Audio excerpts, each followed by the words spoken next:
वृंदावन का, जहां पर मुख्यमंत्री योगी आदित्यनाथ कार्यक्रम में शामिल होने के लिए पहुंचे हुए हैं। सुनते हैं उनका क्या कुछ कहना है। आइए देखते हैं।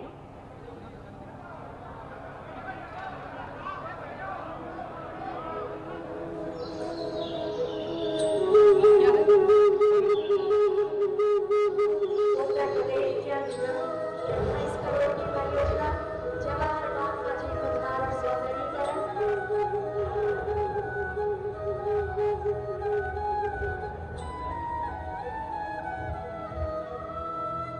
उत्तर प्रदेश आवास एवं विकास परिषद की योजना, यूपी प्रोजेक्ट्स कॉर्पोरेशन लिमिटेड की 2 करोड़ की परियोजना, मथुरा वृंदावन विकास प्राधिकरण की योजनाएं, जिसमें शामिल है उत्तर प्रदेश ब्रज तीर्थ विकास परिषद की परियोजनाएं। परियोजना मार्ग को 6 भागों में विकसित किया गया है।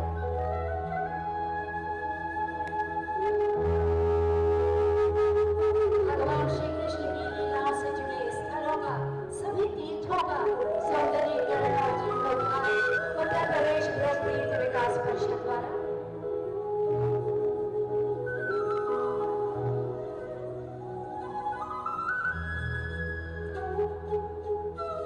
बहुत सारे घाट, जिनका सौंदर्यीकरण, जन सुविधाओं से युक्त करने का प्रयास, मथुरा, गोकुल, वृंदावन, सभी तीर्थों को संवारने की कोशिश, नए घाटों का निर्माण,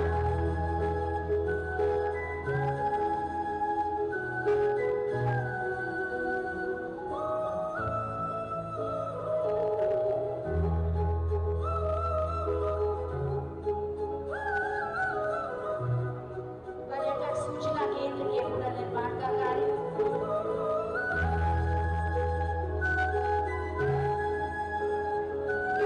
प्राधिकरण की व्यवस्थापना निधि की योजनाएं,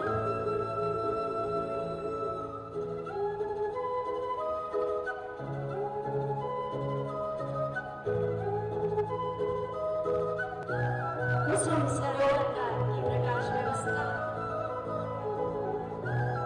और देवरिया बाबा घाट का निर्माण, जहां पर आज आरती भी की जाएगी। ये थी वो सारी योजनाएं जिनका लोकार्पण और शिलान्यास किया गया। कुछ ऐसे व्यक्तित्व होते हैं जिनको शब्दों के अलंकार से परिभाषित नहीं किया जा सकता। उनका व्यक्तित्व, उनका कार्य, उनकी दृष्टि, उनकी सोच नित्य नवीन ढंग से उन्हें स्वयं परिभाषित करती है। ऐसे ही व्यक्तित्व हैं हमारे माननीय मुख्यमंत्री माननीय श्री योगी आदित्यनाथ जी, जिन्होंने चाहे प्रयागराज का दिव्य भव्य कुंभ हो, अयोध्या का दीपोत्सव हो या काशी की देव दीपावली, जितने भी बड़े संकल्प किए, बड़ी सुगमता के साथ उन्हें सिद्ध किया, क्योंकि उनके साथ था उनकी तपस्या और साधना का फल और उनके अंतर्निहित आध्यात्मिक चेतना की शक्ति का बल। मैं बहुत ही आदर के साथ माननीय मुख्यमंत्री जी से अनुरोध करूंगी कि आज के इस अवसर पर अपने आशीर्वचनों से हमें अनुग्रहित करें। आपकी जोरदार तालियों के साथ भारत माता की।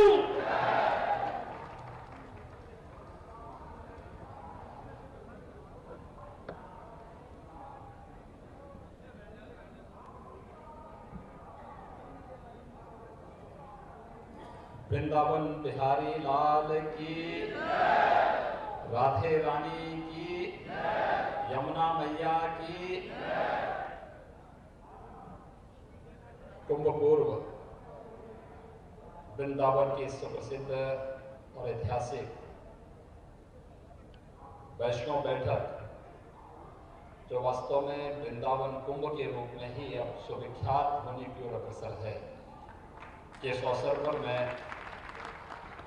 पूज्य संतों का और इस पूरे कार्यक्रम से जुड़े हुए जितने भी महानुभाव हैं उन सब का हृदय से अभिनंदन करता हूं, उन सब का स्वागत करता हूं। ये हमारा सौभाग्य है कि आज मुझे इस पावन कार्यक्रम में पूज्य संतों के सानिध्य में शामिल होने का अवसर प्राप्त हो रहा है।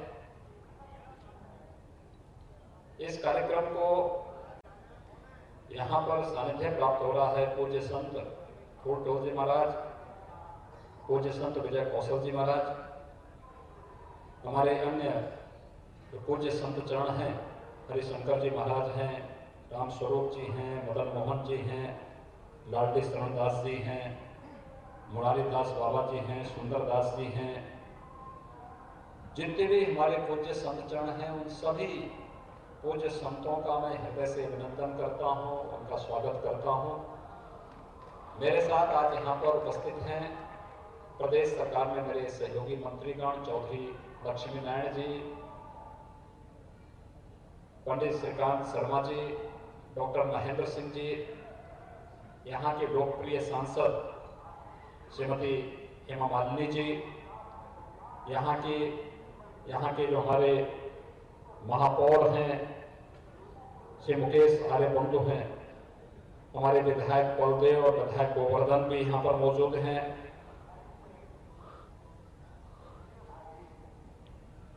उत्तर प्रदेश व्यापार कल्याण बोर्ड के अध्यक्ष श्री रविकांत गर्ग जी हैं, अध्यक्ष सहकारी समिति उत्तर प्रदेश चौधरी तेजवीर सिंह जी हैं, पूर्व सांसद कुंवर मानवेंद्र सिंह जी हैं, ब्रज तीर्थ विकास परिषद के हमारे उपाध्यक्ष श्री शैलजाकांत मिश्र जी हैं, और आज के इस कार्यक्रम में उपस्थित जितने भी हमारे अन्य महानुभाव हैं, इन सब के साथ साथ आप सभी उपस्थित सभी भाइयों बहनों का, पत्रकार मित्रों का मैं हृदय से स्वागत और अभिनंदन करते हुए सबसे पहले आप सभी वृंदावन वासियों को, ब्रज क्षेत्र में निवास करने वाले आप सभी नागरिकों को इस वैष्णव कुंभ के लिए हृदय से बधाई देता हूं, अपनी शुभकामनाएं देता हूं। वास्तव में जब मेरे सामने पहली बार एक प्रस्ताव आया था तो उस समय वैश्विक महामारी कोरोना से पूरा देश और पूरी दुनिया त्रस्त थी। हम लोगों ने सहमति तो दी, लेकिन ये कार्यक्रम कैसे होंगे? आप सब जानते हैं कि सभी कार्यक्रम एक एक करके बाधित हो रहे थे, क्योंकि हम पर्व और त्योहार मनाएं या कि मानव जीवन को बचाएं, इसी एक उसमें एक द्वंद्व चल रहा था। लेकिन हम सब आभारी हैं प्रधानमंत्री मोदी जी के, जिनके नेतृत्व और मार्गदर्शन में पूरे देश ने वैश्विक महामारी कोरोना के खिलाफ लड़ाई को मजबूती के साथ जीता। बेहतर कोरोना प्रबंधन के साथ ही दुनिया के अंदर भारत एकमात्र देश है जिसने 2 स्वदेशी वैक्सीन देकर के इस देशवासियों को और भारत के मित्र देशों के सभी नागरिकों को बचाने के लिए कोरोना की वैक्सीन भी दिया जा रहा है, और साथ साथ सभी अपने कार्यक्रमों को मजबूती के साथ आगे भी बढ़ाया जा रहा है। उसी का परिणाम है कि हम लोग हिम्मत कर पाए कि नहीं, 12 वर्ष के बाद यह अवसर आता है, और 12 वर्ष के बाद अगर ये परंपरा है तो फिर पहले क्या होता था हम उसके बारे में कुछ कहना नहीं चाहते। लेकिन अगर आज भारतीय जनता पार्टी के नेतृत्व की सरकार है तो फिर उसी भावना के लोग यहाँ पर कुंभ पूर्व ये वैष्णव बैठक वृंदावन कुंभ के रूप में इसी दिव्यता और भव्यता के साथ आगे बढ़ना चाहिए जैसे प्रयागराज कुंभ का आयोजन हुआ था। मैं पूज्य संतों का और अपने जनप्रतिनिधियों का हृदय से धन्यवाद देता हूं, जिन्होंने इसमें रुचि दी और ब्रज तीर्थ विकास परिषद के साथ साथ हमारे स्थानीय प्रशासन के साथ मिलकर के यहाँ के मंडलायुक्त, यहाँ के आईजी, यहाँ के जिलाधिकारी, यहाँ के वरिष्ठ पुलिस अधीक्षक, यहाँ पे जो हमारा मथुरा वृंदावन विकास प्राधिकरण है, यहाँ का नगर निगम है, इन सबके साथ मिलकर के पूज्य संतों के सानिध्य में एक कार्य योजना बनाई, और वह कार्य योजना एक कार्य रूप लेती हुई एक कुंभ का स्वरूप इस भव्यता और दिव्यता के साथ यहाँ पर आयोजित हो सकता है, वह एक रूप यहाँ पर इस कोरोना कालखंड में भी दे रहे हैं। ये आस्था का सम्मान है। और आस्था के बारे में जानकारी लेना हो तो ब्रज क्षेत्र से ज्यादा पवित्र भूमि और कौन हो सकती है। जहां के कण कण में हम लोग ईश्वर का अंश मानते हैं। हर व्यक्ति जानता है लीला भूमि है भगवान श्री कृष्ण की, बांके बिहारी की इस धरती पर अपार कृपा रही है, राधा रानी की अपार कृपा रही है। उस अपार कृपा का ही परिणाम है कि आज हम सब इतनी भव्यता के साथ, इतनी दिव्यता के साथ वृंदावन के इस वैष्णव कुंभ को एक नई ऊंचाई की ओर अग्रसर कर रहे हैं। मेरा आप सबसे अनुरोध होगा, यहाँ पर आपने देखा होगा 411 करोड़ रुपए की परियोजनाओं का हम लोग यहाँ पर आज शुभारंभ भी कर रहे हैं। लेकिन मेरा आप सबसे अनुरोध होगा, प्रयागराज कुंभ दुनिया के अंदर क्यों एक बड़ी घटना के रूप में देखा जाता है? दुनिया ने उसको एक विशिष्ट आयोजन के रूप में क्यों माना? क्योंकि पहले कुंभों में क्या होता था? गंदगी, भगदड़, अव्यवस्था, असुरक्षा। लेकिन प्रयागराज कुंभ ने 2019 में एक मानक बनाया, कुछ मानक तय किए। प्रधानमंत्री मोदी जी ने हम लोगों के सामने लक्ष्य दिए कि जो परंपराएं चली आ रही थी उसको छोड़ो, नए सिरे से कुछ मानक तय होने चाहिए और इस मानक के लोग सरकार कार्य करे। हमारी पूरी टीम ने पूज्य संतों के सानिध्य में उस कार्यक्रम को आगे बढ़ाया और कुंभ सुव्यवस्था, स्वच्छता, सुरक्षा का एक मानक जो तय किया। यूनेस्को को भी कहना पड़ा कि प्रयागराज कुंभ मानवता के मूर्त सांस्कृतिक धरोहर है। हमारी विरासत कितनी समृद्ध है और ब्रज क्षेत्र को तो इसके बारे में कहना ही क्या है। अत्यंत समृद्ध परंपरा है। जितनी समृद्ध परंपरा आपकी है, विगत 500 वर्षों का लिखित इतिहास आपके सामने है। अगर ये 5000 वर्षों के इतिहास को दुनिया के सामने रखना प्रारंभ कर देंगे, दुनिया के पास इतनी प्राचीन और इतनी समृद्ध सांस्कृतिक विरासत किसी के पास नहीं है जो आपके पास है। और इसलिए ब्रज क्षेत्र के आप सभी भाइयों बहनों से मैं यही आह्वान करूंगा, हमें अपनी परंपरा और अपनी सांस्कृतिक विरासत पर गौरव की अनुभूति करनी चाहिए। मैं तो आप सबको इस बात के लिए आश्वस्त करने के लिए आया हूं, ये कृपा इस धरती ने हम पर की है कि हमें सेवा का अवसर मिला है, हम सेवा कर पा रहे हैं। हमारा जन्म और जीवन दोनों धन्य हो रहा है इन सब कार्यक्रमों के साथ जुड़ करके, क्योंकि इन सब के लिए तो मनुष्य बार बार जन्म लेता है। और यह कार्य आज यहाँ के हमारे जो जनप्रतिनिधिगण हैं, माननीय सांसद जी हैं, हमारे मंत्री हैं, हमारे विधायकगण हैं, महापौर हैं, पदाधिकारी हैं, संगठनों से जुड़े हुए अध्यक्षगण हैं, ये सभी लोग मिलकर के प्रशासन के साथ पूज्य संतों के सानिध्य में जो कुछ भी कर पा रहे हैं, इसलिए कर पा रहे हैं हमें ब्रज क्षेत्र को एक नई पहचान देनी है। यहाँ की आध्यात्मिक और सांस्कृतिक विरासत को छुड़े बनाए रखते हुए हम लोग इसे दुनिया के सामने एक नए स्वरूप में प्रस्तुत करने का कार्य करेंगे। आज यहाँ पे गौ सेवा का काम हो रहा है। मैं आप सबका आह्वान करूंगा, प्रदेश सरकार ने गौ सेवा के लिए, निराश्रित गौ वंश के संरक्षण के लिए कुछ विशिष्ट योजनाएं चलाई हैं। आप सभी उसके साथ जुड़िए। मेरा ये मानना है जब तक गौ सेवा का कार्य इस ब्रज क्षेत्र में होगा, ब्रज क्षेत्र धन धान्य से परिपूर्ण होकर के भगवान श्री कृष्ण की स्मृतियों को हम सब के लिए हमेशा जीवंतता प्रदान करती रहेगी। इसलिए गौ सेवा यहाँ की पहचान बननी चाहिए और गौ सेवा के साथ हम आपके साथ हम सबको जोड़ना चाहिए। और यहाँ पे बहुत अच्छी गौ सेवा होती है। दूसरा, यहाँ पे यमुना जी की निर्मलता को लेकर के भाइयों बहनों, आज हम सब यहाँ पर कुछ ही देर के बाद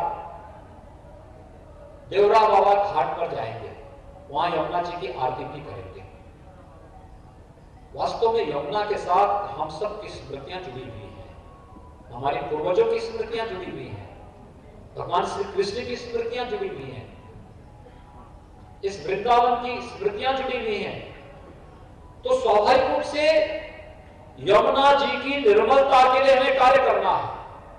और मैं बार बार इस बात को कह चुका हूं, नमामि गंगे परियोजना के माध्यम से कभी कानपुर में 14 करोड़ लीटर सीवर गिरता था गंगा जी में, और आज आप जाएंगे सीसामऊ में एक बूंद भी सीवर नहीं गिरता है, एक बूंद सीवर नहीं गिरता है गंगा जी में।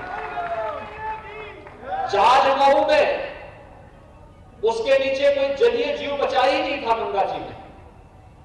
आज वहां पे किसी भी ड्रेनेज का गंदा पानी या कोई भी एफ्लुएंट गंगा जी में नहीं गिरता है। कानपुर सबसे क्रिटिकल पॉइंट था, गंगोत्री से लेके गंगा सागर तक गंगा जी का, और ऐसे ही क्रिटिकल पॉइंट बना हुआ है यमुना जी का, यमुनोत्री से लेकर के प्रयागराज के बीच में वह है दिल्ली। अगर कानपुर नमामि गंगे परियोजना के माध्यम से निर्मल हो सकता है तो दिल्ली के अंदर दिल्ली की राज्य सरकार यमुना जी को शुद्ध कर ले, और बाकी की जिम्मेदारी हमारी है, बाकी की जिम्मेदारी हमारी है। हम यमुना जी के जल को केवल स्नान करने नहीं बल्कि आचमन करने लायक बनाना चाहते हैं, और इस दिशा में हम सबका प्रयास होना चाहिए। ये प्रयास फलीभूत हो, ये हम सबको यमुना मैया से प्रार्थना करनी चाहिए, क्योंकि यमुना मैया की कृपा अवश्य बरसेगी हम सब पर, वो तो हमेशा बरसाती रही है। हमने कभी वो आशीर्वाद लेने का प्रयास नहीं किया। यहाँ के तो कण कण से आशीर्वाद प्राप्त होता है, इसलिए मेरे साथ जल शक्ति मंत्री भी यहाँ पर साथ में आ जाए हैं। ये सभी कार्य को देखने के लिए कैसे कार्य योजनाओं को आगे बढ़ाएंगे। भारत सरकार के जल शक्ति मंत्री भी प्रातःकालीन सत्र में थे हमारे साथ में, और वे लोग सभी इसी बात को आश्वस्त करने के लिए आए हैं, जो भी ब्रज क्षेत्र बोलेगा वही हम सब कार्य करके दिखाएंगे, और ब्रज क्षेत्र इन सभी आह्वानों के साथ जुड़